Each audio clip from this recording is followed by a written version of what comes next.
Welcome to this segment of Cibola Treasures. We have an unusual show designed for you today, so stay tuned.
Martha Garcia, who's our new county commissioner from the west side of the county, is here today. And then John Paul Malaris, he's our new finance director for the city, is going to talk about some of his background and what brought him to this point. And then Alvin Whitehair is going to talk to us about how he got to be in the position that he's in with the Forest Service. So stay tuned. El Cafecito is an icon on historic Route 66 in Grant, serving your friends, family, and visitors for 30 years. The aroma of their famous chili welcomes you as you enter. Their friendly, efficient staff greets you. What's your favorite, red or green? El Cafecito prepares your favorite chili fresh every day. A visit to the spotless kitchen reveals where the award-winning chili is made. The efficient staff are preparing El Cafecito's famous meals you can count on, the best service every day. It's always time to go to El Cafecito. If you enjoy breakfast, you'll love breakfast at El Cafecito. Try one of the top 10 rated burritos in the state of New Mexico. Or maybe you're in the mood for eggs, bacon, and hash browns with green chili. There are so many items on the menu, even French toast. Ready for lunch? Hamburgers with French fries is a great choice. Make dining out for dinner special. Try the steak prepared just the way you like it. It's a meal you will tell your friends about. Sopapillas are good any time of the day. And that's not all. El Cafecito has just the right venue for your receptions, banquets, special occasions, and business meetings. Utilize the state-of-the-art electronics for the perfect professional presentation. Late for work or need a meal quickly? Call 285-6229. The drive-up window will have your orders in a jiffy. El Cafecito is famous for the best New Mexican food and their friendly, fast service. Located at 820 East Santa Fe Avenue. Welcome to this segment of Cibola Treasures. In our studio today is someone that many of you may not know, and then some of you may know quite well, and that's John Paul Malaris, and I want to welcome you to Cibola Treasures. Thank you for having me today. You're welcome. Now, what is your role in the city right now?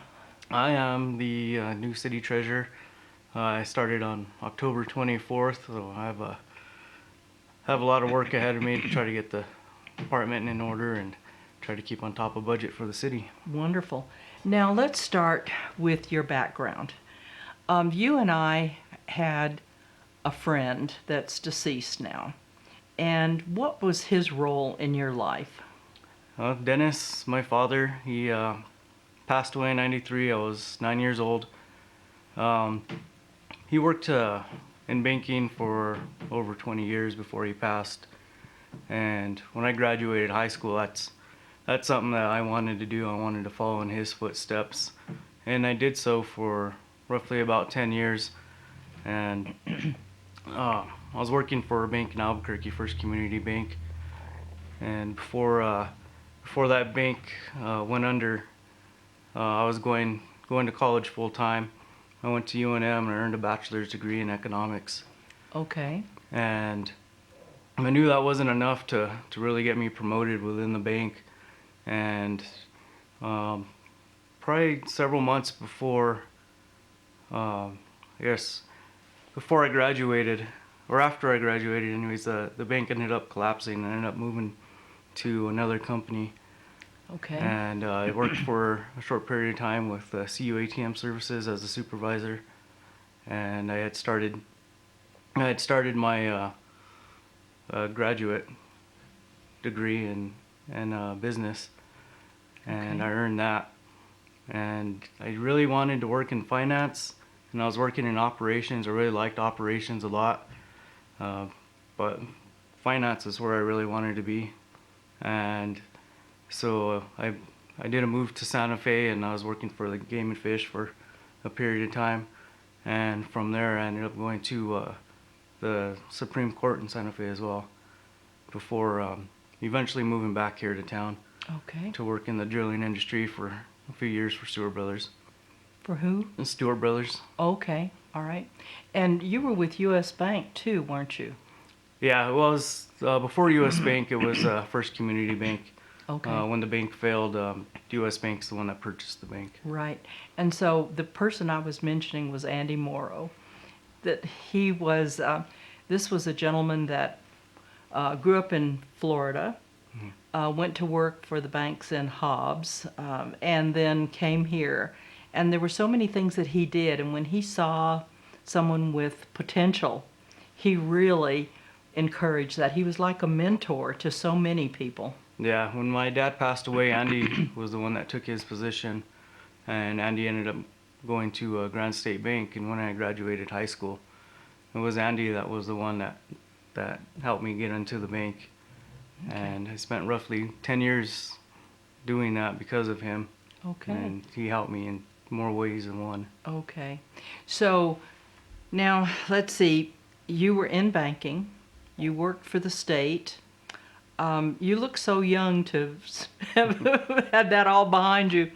But you have a degree. What was your first degree in? I got a bachelor's in economics, Bachelor. And then you have a master's in business. master's in business. Mhm. And you are now in the midst of pursuing something else as far as education is concerned. Yes, we're currently working on a graduate certificate in accounting. I'm lacking some accounting classes to be able to sit for the CPA exam. That's something I really want to give a shot, and I'm going to try my hardest to get there. And if I fail, I'll just keep trying until I get it, because that's something I feel that will be beneficial in my role now and maybe in future roles as well. Sure. So, what are some of the responsibilities of the treasurer and the treasurer's department? What do you, first of all, how many employees do you oversee? I oversee 4. 4. And what are their responsibilities? Well, we have accounts receivable, accounts payable, payroll, and purchasing. Okay. All right. So you oversee all of those departments. Those employees, there's 4, those 4 employees, and I work closely with all the departments. Okay. Very good. And when we look at the responsibilities of the treasurer, what are those responsibilities of the treasurer for the city? I think one of the biggest roles is working closely with each of the department heads and trying to keep on budget. It's tough to be able to do that, but it's one of the main responsibilities, and it's something I look forward to doing. And I'm in that learning mode still, and I'm learning quite a bit. And I know it's gonna take a little time to get there to where I want to be, but I know I can get there, and Sure. through hard work and perseverance.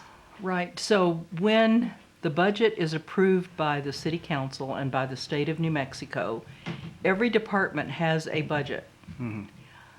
How difficult is it to keep each department within their budget?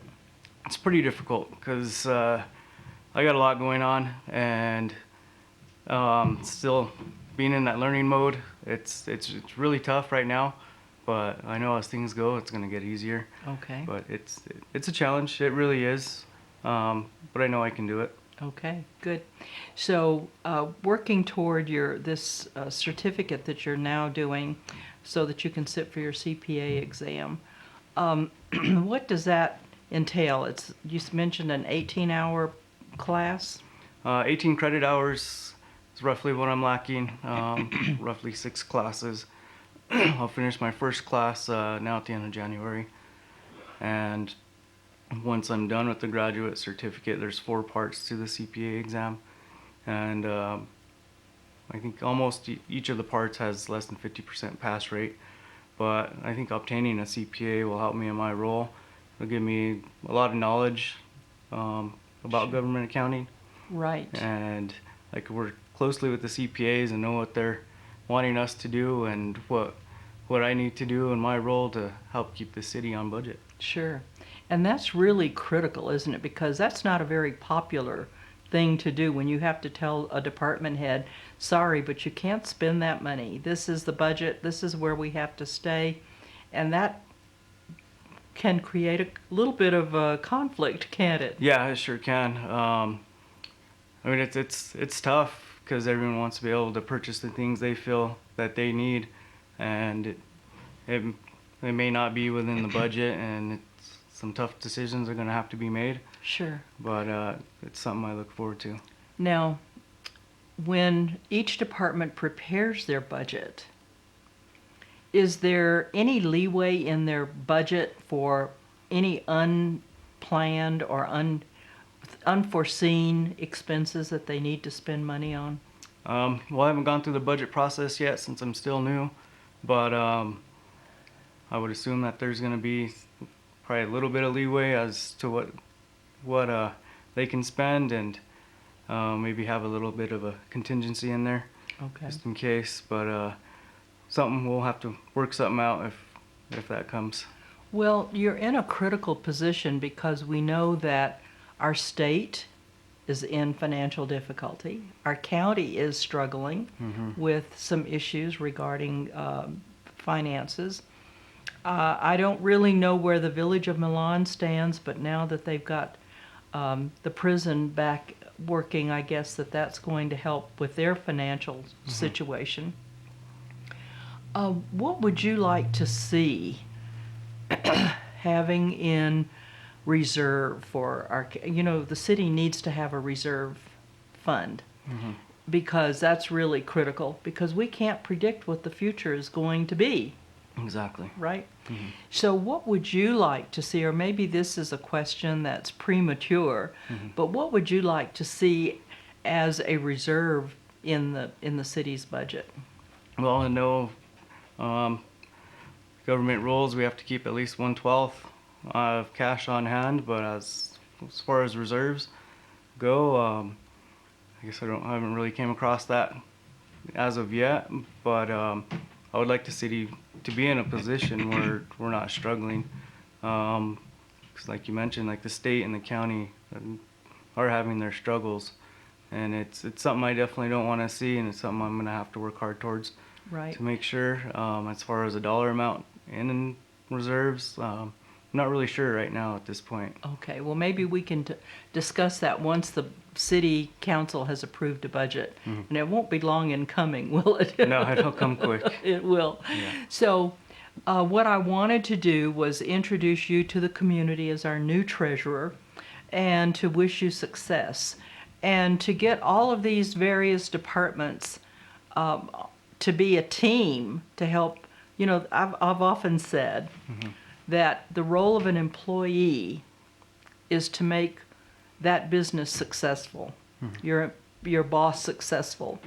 And so because this is such a strategic position, you're going to have the cooperation of all of those departments, not only the ones in your department, not all of the responsibilities in your department, but all of the departments in the city in order to accomplish what is really best for the city.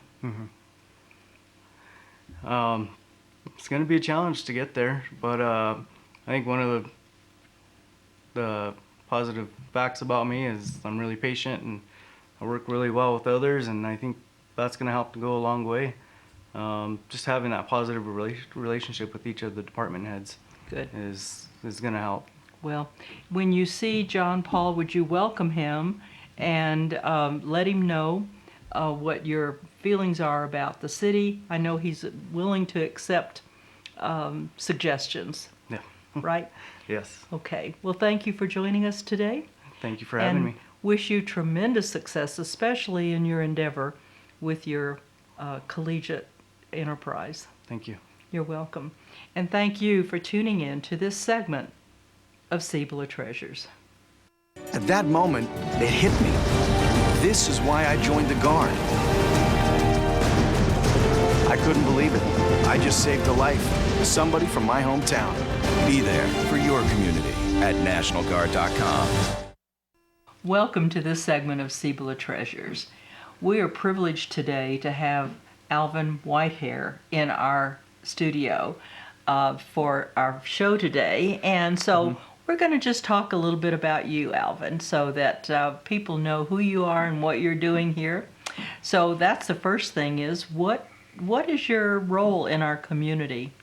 Yes, in July, or on July 26th, I arrived here from Hanksville, Utah, where I used to work for the BLM, and I got that job here as a district ranger, which Matt Reedy used to do. And so as a district ranger, I'm in charge of the entire Mount Taylor Ranger District for the U.S. Forest Service. So you went from BLM to the Forest Yes. Service. Okay. So let's just talk a little bit about you, and because what we're trying to do is to introduce you to the community. First of all, I should mention that you have a tremendous amount of respect by those that work with you. Well, thank you. Well, I've heard so many great things about how you deal with the public and various challenges that you face. But let's start off with, where did you grow up? I grew up way out in the boonies, so to speak. Place called Black Mesa, on the Navajo Hopi partition land. And I believe it's about 30 miles from the nearest highway, and it's all dirt road. And we have a neighbor that lives about a mile away. And then after that, the next nearest neighbor or civilization, I guess you could say, is about 15 miles away. So I guess you could say literally I grew up in the sticks. Okay. Well, so you come here to the sticks here. Yes. Right. Now, that area, Black Mesa, there was a coal mine there, Yes. wasn't there? Are they still mining coal at Black Yes, Mesa? they're still mining, and the owners are Peabody Coal Company, which is the same company that mines up here near Lee's Mine, or Okay. what used to be Lee's Mine. And so they're the ones that are mining up there, and they've been mining up there since 1972. Okay. Yeah. There's been a lot of controversy over there, hasn't there, regarding the mining over the years? Yes, different kind of controversy. Controversy regarding mining the lands, and controversy regarding congressional actions with relocating Hopis and Navajos and this way and that way, and then later on Congress changing their mind and relocating people back this way and that way. Well, it looks like we're in for some more changes too, doesn't it, with our new president and the things that he's wanting to do, but we're not going to get into that. What I wanted to do was, how in the world did you decide, first of all, how did you decide to pursue the education that you pursued? Well, that's kind of a long story in itself. Originally, right out of high school, or I should say in high school, I used to run my own business, and I had a vending business.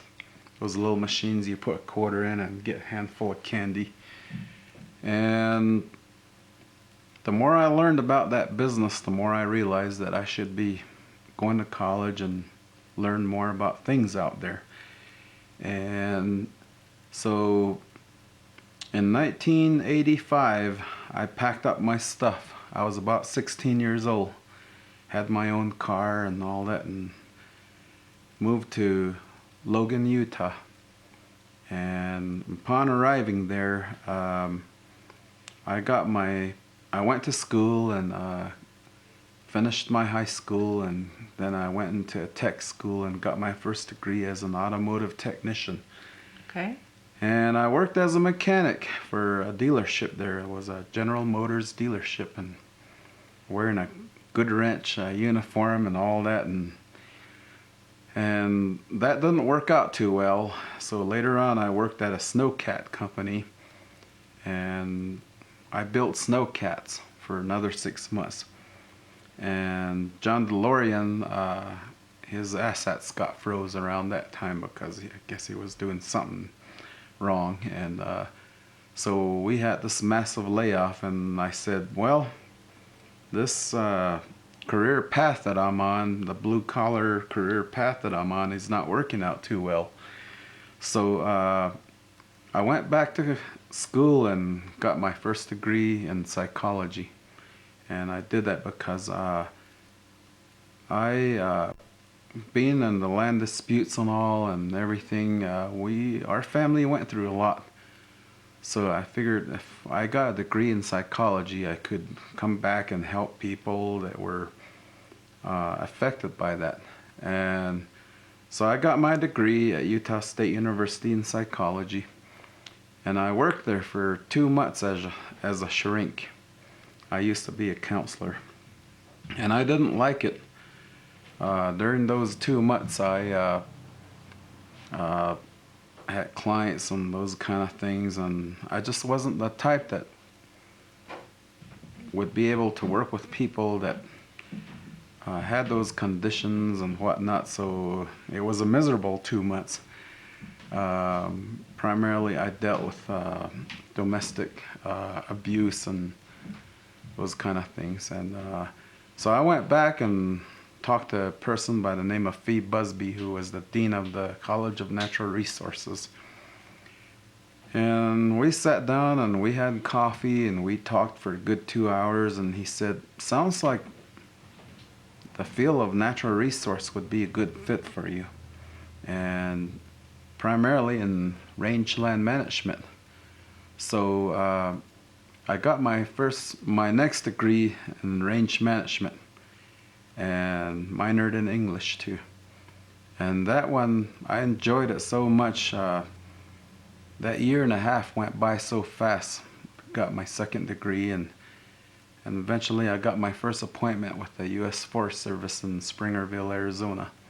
Oh, what a beautiful place to be assigned, right? Yep, but that's kind of another story in itself, because as I went to school, I was on a co-op program with Utah State and the Forest Service, so it was a good arrangement. And in the summertime, I worked for the Forest Service, and I worked all over. I worked in Mantala Cell and Monticello and Moab and Wyoming, and done a lot of stuff. But when I was done with my co-op program, they said, you're done, you're fully trained, you're ready to be hired. So they released me. And in between that, I had to find a job so I could continue to pay the bills and whatnot. So I worked in the underground mines in Price, Utah for 3 months. Oh my goodness. And well, my last day of work is kind of prompted me to get into the Forest Service a little faster. As I was leaving the underground mine, we had a cave-in behind us. The whole mountain just went in, and we made it out, and I told myself I'm not coming back to work on Monday. Okay. So that Thursday when we got out, I went straight to Mountain View, Wyoming, where my boss was working, and I said, I just nearly got killed and I need to get placed quickly. And so he made the calls and he said, we have you on the national hiring list now. Originally you were just in the Region 4 hiring list. And so I went nationally, and the next following Monday, I got calls from everywhere. But the first call I got was from Springerville, and they kind of twisted my arm, I guess you could say, and made me commit. And after that, I got calls from California, uh, Wyoming, Montana, and I guess if I had waited, I could have had my pick of wherever I wanted to go. But Springerville, I enjoyed, and I learned a lot. And after Springerville, I did my 4 years there, and I went to the Sierra National Forest in California. And all this time, I work with cattle ranchers. That's my primary field. And up on the Sierras, I work with cattle ranchers for 3 years, and then during my last few months, I walked into several marijuana gardens, and I said, I don't think I want to work here anymore. It's getting a little too dangerous. So I came back and worked for the BIA on the Navajo region, and I primarily did rangeland management, and eventually I worked my way up into management and did management over there. I had a job similar to being a district ranger here, had a whole staff and all, and then I said I need to get back into the other federal agencies and learn a little bit more, because my learning curve, I guess you could say, was starting to get limited, and a lot of politics. I was getting involved in a lot of politics as a manager there, and with related to grazing, they were doing a lot of horse roundups and livestock reductions, and so I went into the BLM and worked in grazing in Hanksville. And where is Hanksville? Hanksville is a small town southwest of Green River, Utah, about 40 miles, and right near the Henry Mountains. And I enjoyed working there, and I did a lot for the ranchers there, and I really enjoyed my work.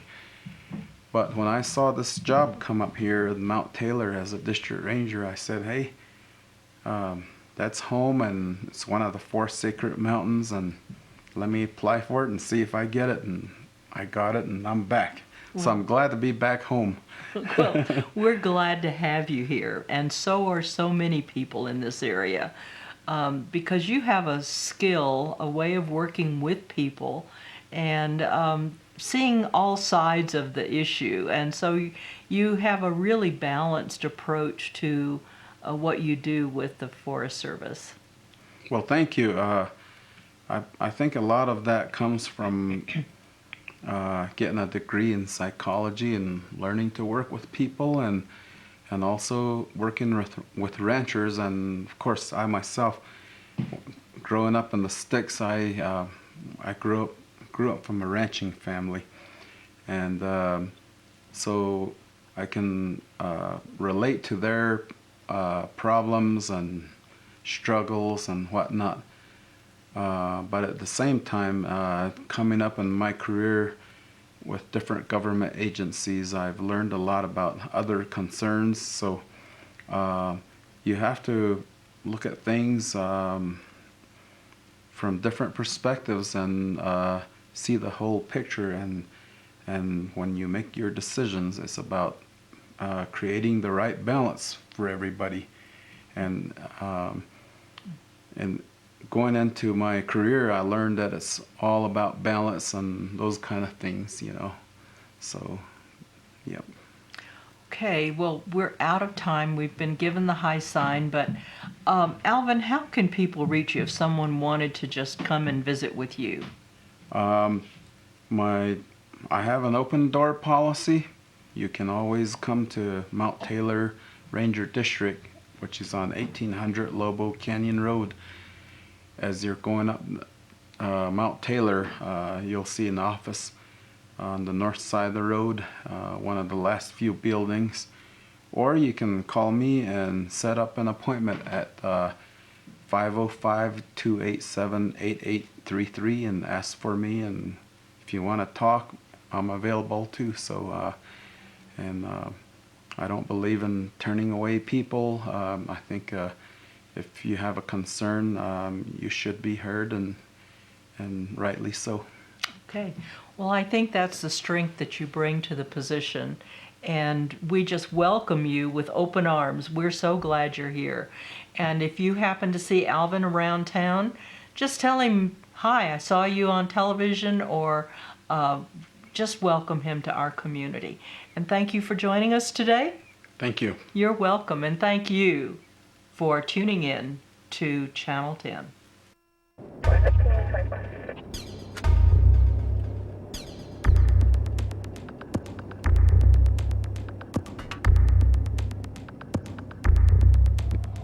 Oh no, maybe he'll give me a warning.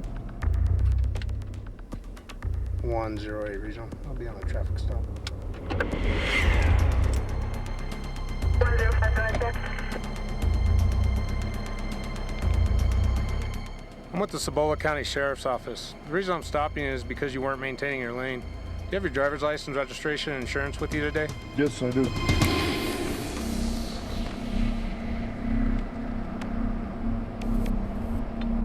Sir, have you consumed any alcohol today? No, I haven't.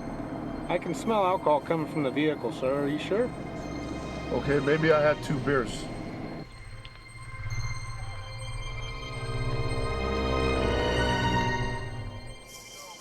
Sir, place your hands behind your back for me.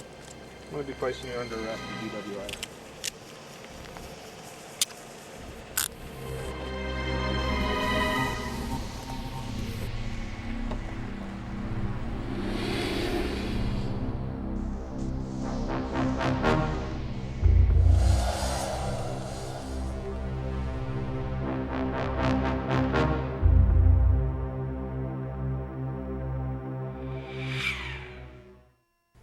Riverside Auto Diesel is the place to go for everything mechanical. Bicycles, motorcycles, RVs, cars, and semis too. Car a little sluggish? Riverside Auto Diesel can fix you up with routine oil changes and a tune-up. Then your car or truck will have superb engine performance. Tires for every truck or car are available at Riverside Auto Diesel.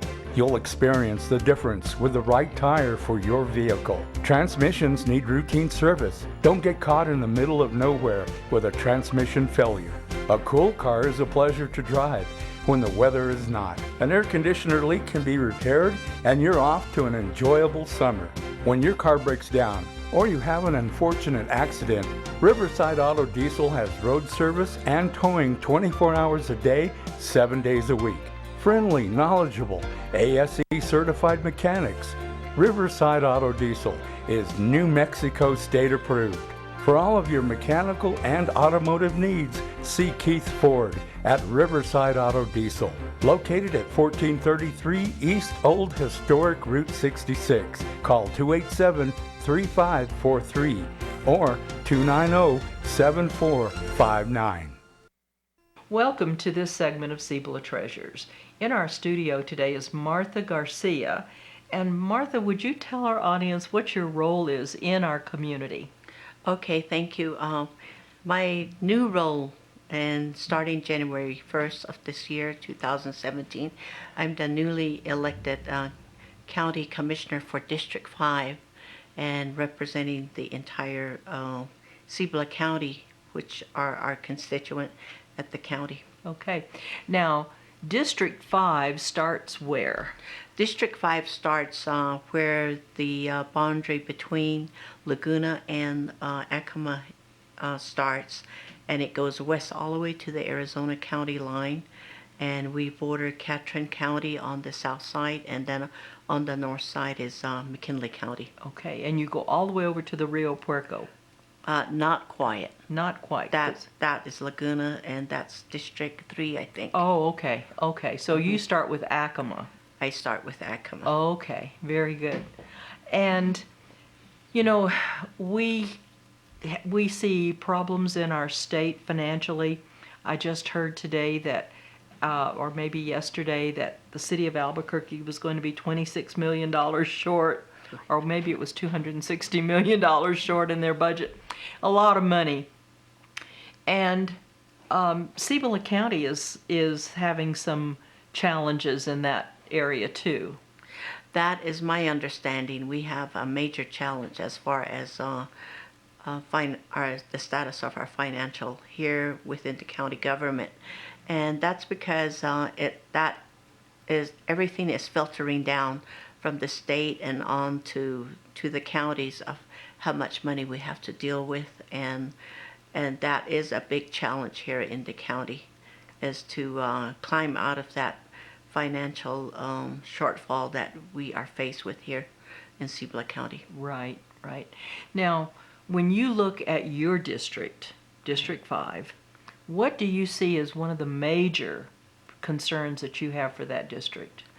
The major concern that I have for the district, I have the largest district, and that's because the population covers all of Ekama and Raymond Navajo and all the outlying subdivisions that we have in the western portion of Cibola County.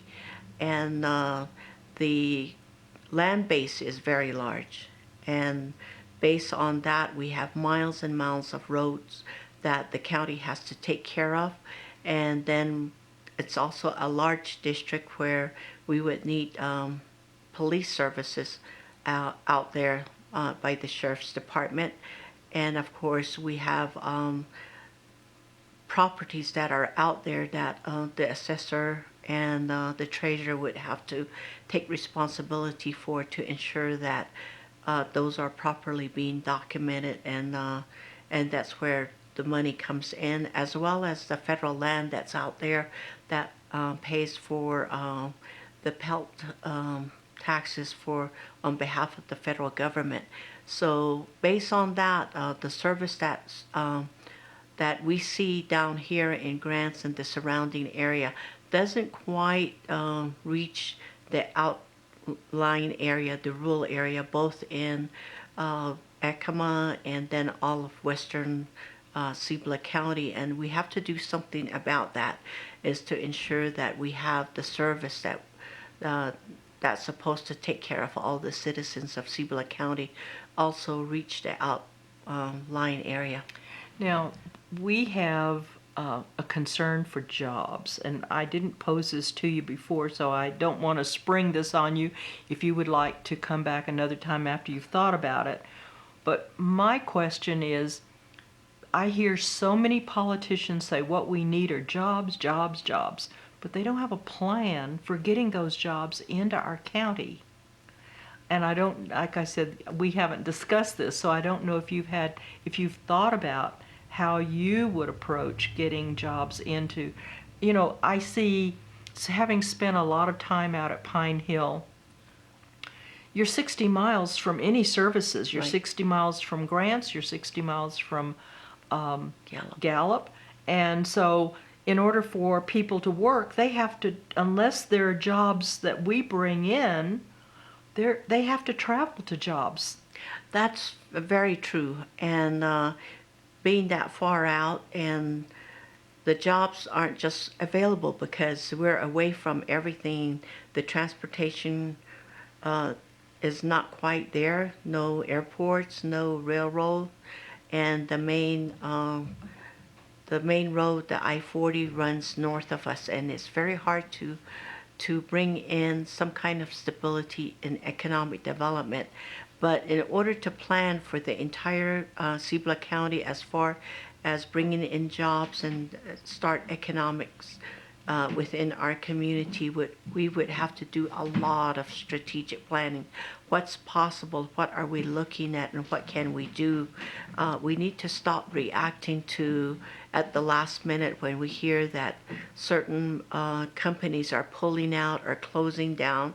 We need to be addressing what's going to be replacing those. What else can we bring into the county that would stabilize the economy here?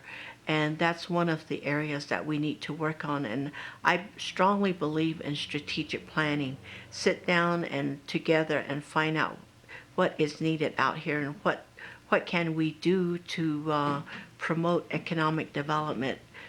There's so many opportunities out there that I see that we can offer to the entire world. We have beautiful country. We are so diverse. We have different cultures that are here that we can bank off on and see where that would take us, and the beautiful land that is out there. What can we do to bring in other people to enjoy that without destroying what is here already, but just to promote it so that that's what people would see. That's one area that I'm looking at. The other area is I would really promote green, meaning that we should not pollute the area, but instead, use what nature has to offer. What can we do in those areas? So we just have to come together and work on those in those areas. Well, you live in a beautiful area. Yes. I've enjoyed it over a number of years. And I agree with you that we need to look at what we have and how we can capitalize on what we have. And I don't know if you still have it. I haven't met with May Lee in a long time. Right. But the Rug Weavers Association used to bring in people that would want those weavings. Now, I don't know if that Rug Weavers Association is still active. Annie Pino was one of the weavers, and there were several others that I can't recall right off the top of my head. Right. But these women, the Martine sisters, for Right. example, raised sheep, and so I mean, these were women in their 80s back when I was there. That's true. And so there's so many things that we could be doing that people, tourists, want to get to know you. And if there was a way that we could get those tourists into some of our rural areas, they have to eat, they have to have a place to stay, they have to buy gas, and they want to see and do stuff. And you have an ideal place out there, in my opinion, to attract tourism. Yes, that's very true. We do still have the Raymond Navajo Rug Weavers Association going, but we need to assist them and plan how to bring in people, the tourists and other people that are interested in seeing and buying. Not only the rugs, but we do have jewelry makers, basket makers, moccasin makers that are out there that we can utilize. And we have some people that are very good and artistically can paint and do a number of things. So we can promote this, and we just have to find the outlet to do it and start bringing in people, because when I look at it, you see all these other national popular places that are now filled, and people have seen it at least once or twice, and now they want to go out and do something else that would be different, want to see something else, and that's what we would have to accommodate. And that's true, we have to develop all the things that would accommodate visitors that are coming in. Right. Well, you've got your little community there at Pine Hill where there's a grocery store, there's a gas station, so there's that's right there. But we need to think about what can we do to make things happen so that the people of Raymond, Navajo can prosper right where they are. Right, and we have a piece of land that has been identified right there at the junction of 53 and 125, about a mile and a half down from Elmore National Monument. That's ready for development, but we haven't, we've got plans, we've got things in place, but we just need to identify resources of how to get that up and running. And that would be one of the things that I would be looking at to help develop economic opportunities for everyone in that area, not only the Raymond Navajo, but we have other people that can come in. Some of them have lived in the area for a long time. Generations of families have been raised in that area, and they know what it's like to be more on a self-sufficient type of opportunities they have seen over the years, and we just need to build on that. Okay, we need to take a quick break, but we'll be right back. So don't go away, because Martha Garcia has some more to share about not only what goes on out at Pine Hill, and the Raymond Navajo Reservation, but her looking at the county and what she sees as challenges in the county. So stay tuned. We had been called up for the first time. Wildfires were getting close to homes.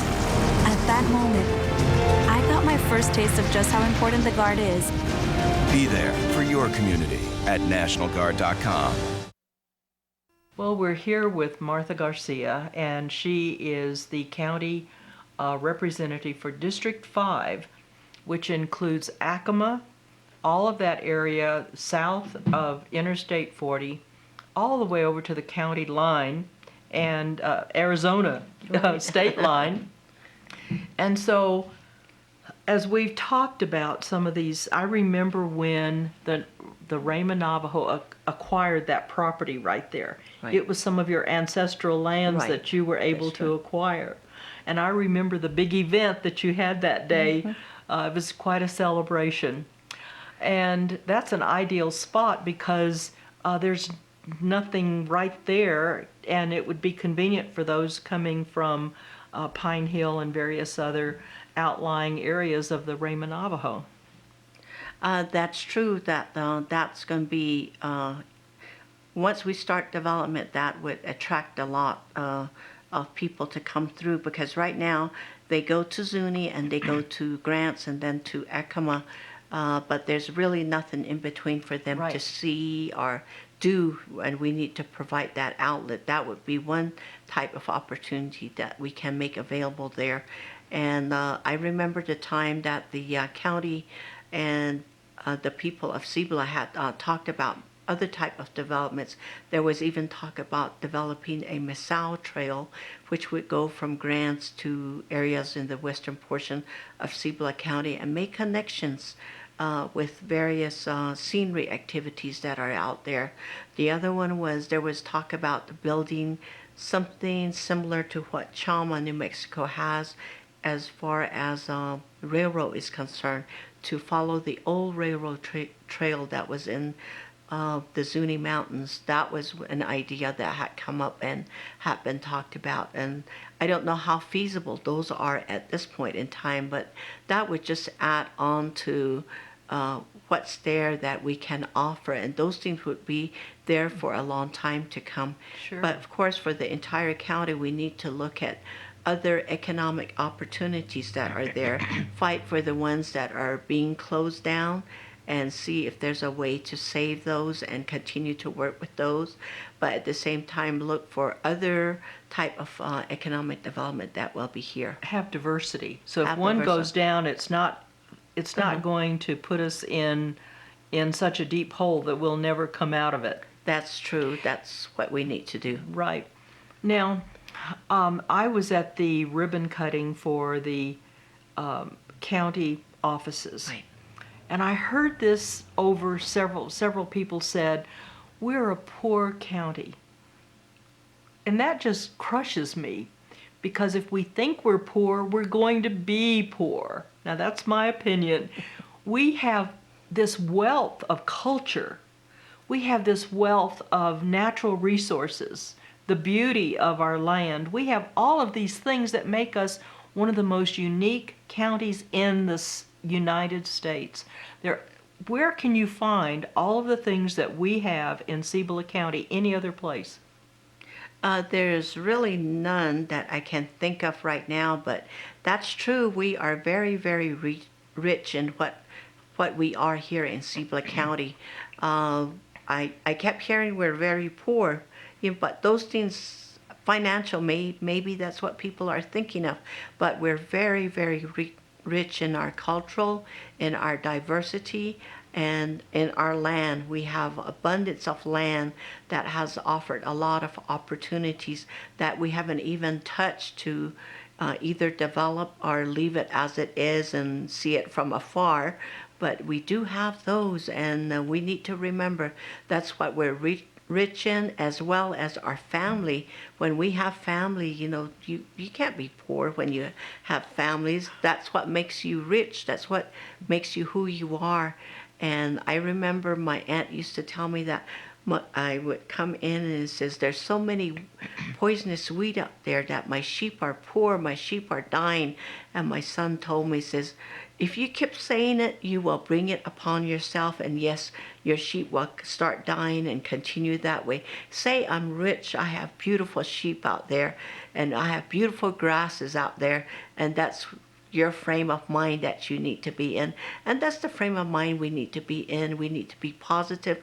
We need to have a good outlook. And yes, we may struggle at times, but there's always something brighter on the other side when we plan and work together. You know, I spent quite a bit of time out at Pine Hill, and what I saw was a resiliency and a perseverance of the people there. And it brought me such joy because they always encouraged me instead of my encouraging them. They encouraged me in so many ways.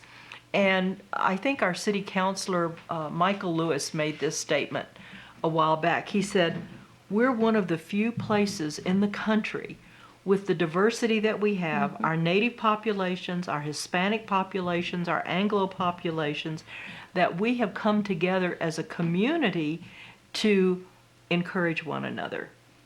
And that's not found in other places like it is here.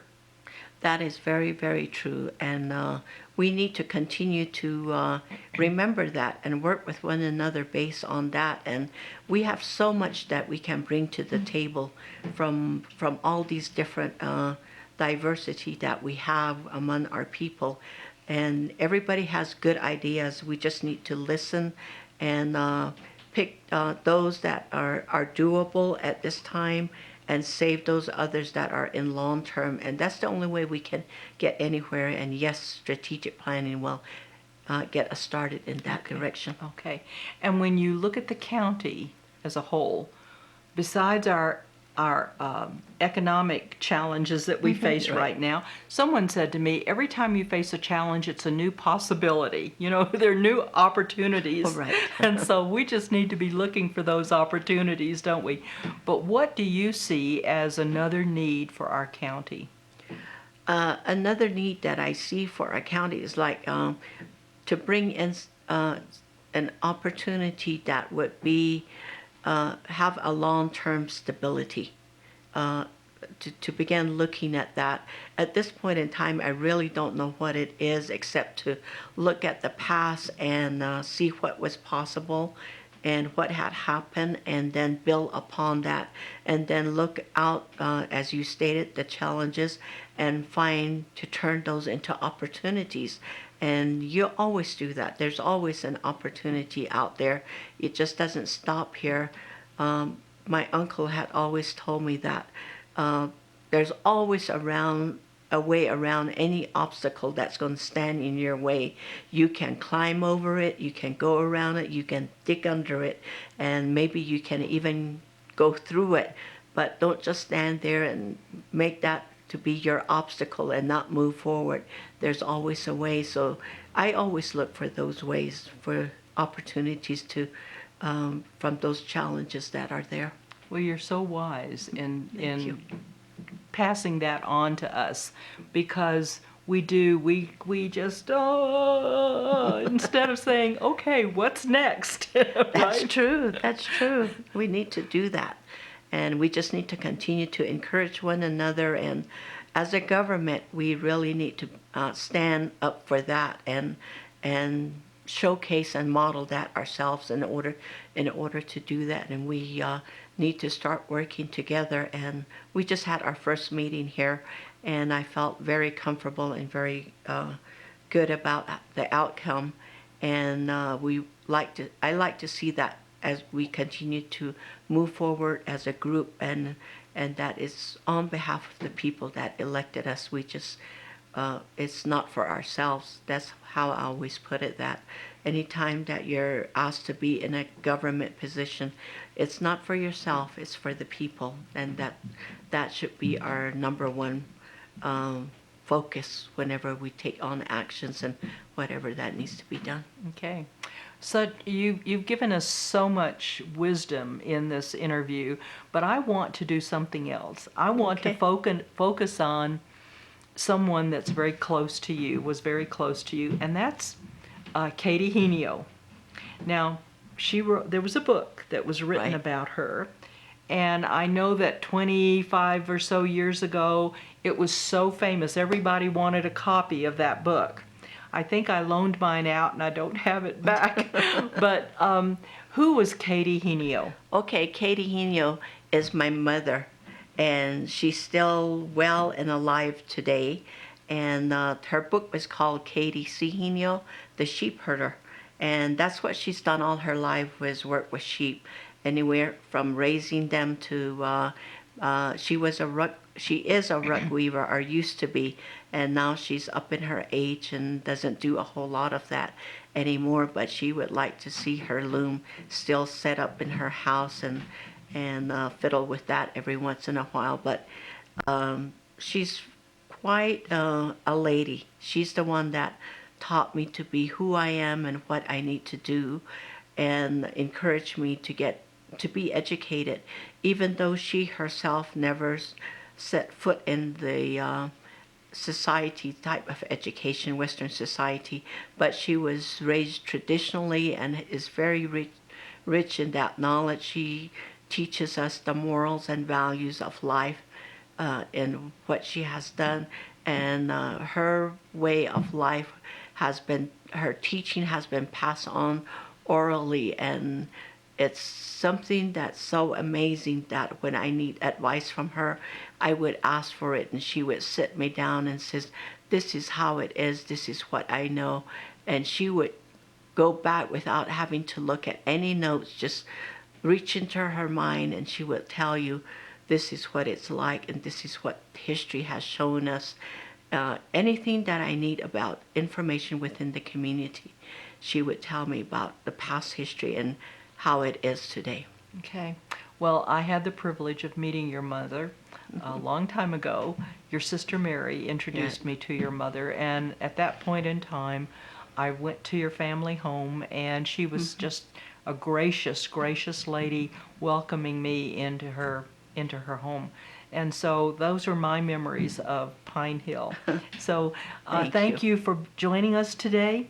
And as things come up and you want to communicate that to our audience, you just need to let us know. Okay, I will. Okay. And I want to thank you, our audience, for tuning in to this segment of Cibola Treasures. Thank you. Rochelle of First Street Cafe has been known as the Pie Lady for years. 2 years in a row, First Street Cafe has received the Best Dessert designation by the Grant Cibola County Chamber of Commerce. Just a few of the breakfast items include quiche with fresh fruit, First Street's breakfast burrito, and check out the huge pancake. Lunch features a French dip sandwich with homemade potato salad. The special soup of the day and sandwich is sure to satisfy. First Street's chili bean soup is a crowd pleaser. The menu for breakfast and lunch offers a selection that will make your meal ever so special. Let's save room for dessert. Homemade coconut cream pie is a favorite, and it sells out quickly. Let's not forget the pecan pie and the cheesecake. Sugar-free desserts are available too. Rochelle and her staff welcome you to the best dessert in Cibola County. Plus, there's so much more to enjoy at First Street Cafe, located at 1600 West Santa Fe Avenue. For takeout orders, call 287-7111. Thank you for tuning in to this edition of Cibola Treasures. We appreciate all of you who tune in to our show. And don't forget, we have a website so that you can see some of our shows on our website at www.sevencitiesproductions.com.